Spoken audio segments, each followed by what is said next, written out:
Hey everyone, today I want to review this amazing book by Marcos Mateu-Mestre. This is a class on its own. If you don't have uh, available a course and you are not able to attend a full environment sketching or environment design course, I highly recommend this as a class on its own. Maybe together with Skillful Huntsman by Scott Robertson and the class of Art Center, you can combine that into amazing education on its own. So let's take a look. As I always like to start with the table of contents and then explore the rest of the book together here. So, starting from chapter 1, he breaks down his understanding of design from reading the script, understanding the geography, doing your research. Nowadays, even though we have a lot of access, we tend not to do enough research.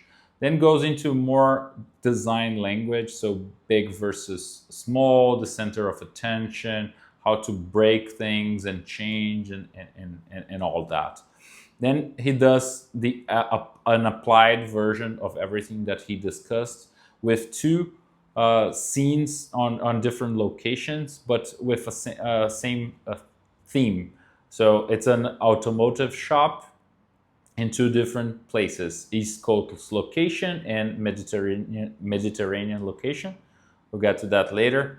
Build up a historic epic, so looking at ancient Egypt, the working class area and the upper class areas as well, and exploring with a lot of the details. The amount of drawings that Marcos Mateu-Mestre did for this book is enough to like be well enough the value you pay for it. Shape languages, so exploring different like curves, triangles, and so on, applied to more abstract scenes and architecture. The way that the weather, lights, and the positioning of the camera changes the way you perceive an environment. Even the same design will change with those aspects as well. The nature and how it adds to everything. And I love the way he draws nature in his frame drawing techniques book. But here he understands that and uses as a tool for design of the environment. And finally, the chapter 7 divided in two different parts, focusing on a location and doing a step-by-step process of designing it. So yeah, this is a class on its own once again. General introduction, script, the geography, understanding. I love this idea of thinking of that as a plan view, everything that you're gonna do. Either if it's for film, and I always like to remember that Marcos Mateu is storyboard artist and layout artist for the animation industry. So he's focusing a lot on different cameras and how everything is going to work, and he does probably work for film as well. But even if you're thinking of a game, where can you go in all the affordances, discussions, and paths that you're going to have are super interesting, and you can do that really well on a plan view.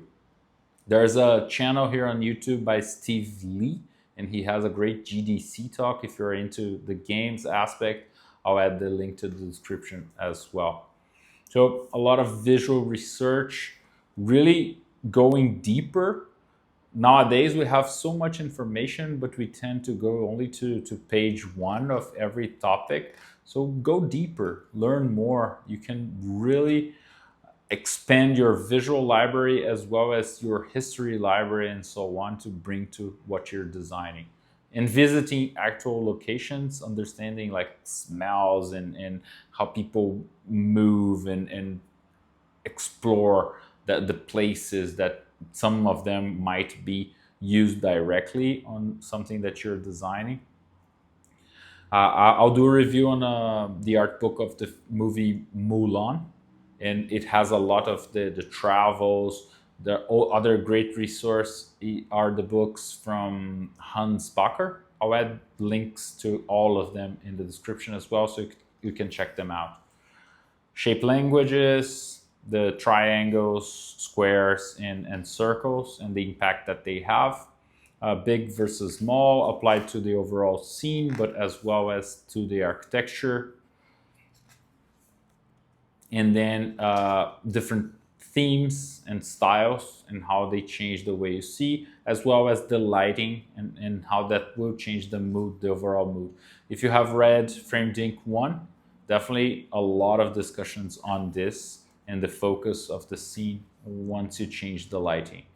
So the East Coast approach, as I said, the first part, once again, a lot of drawings, experimentations, variations, and discussing all of that, all the props, everything that will go into the scene, really well designed and explored. This is a class for sure. The office of that person in the second floor and how it's going to look, the top view, one more cinematic view with the lighting, how it feels, the overall mood, elevation, plans, orthographic views. I have studied with Gabriel Yeganian, and he talks a lot about this. The guys on Foundation Group also have a tutorial that is focused on level design from a orthographic plan view. And the other one is the Mediterranean location. Very different, but really well designed as well. The overall building, how it looks, orthographic views, and so on. A lot of details, all the props, architecture, how that's gonna look, and it's awesome. I'm biased to say, but I love this book. The Egypt approach, so working class first, and how that's gonna look like, the moods, and what they wear, props that they are going to use, animals around. All of that influences the overall design, how people live in those spaces, as well as upper class. I love this part here, this plan view. If you think of Assassin's Creed Origins kind of game, you need to understand the overall house, because you're going to be able to move around it and look for things and look for people and so on. So this more grounded but real approach to designing a home or a castle or anything where you can go around goes a long way, even if it's for camera, for understanding the positioning of all the cameras, and he goes into this later on in here. But the same for game design and level design. So if you want to work on that, this is really important as well.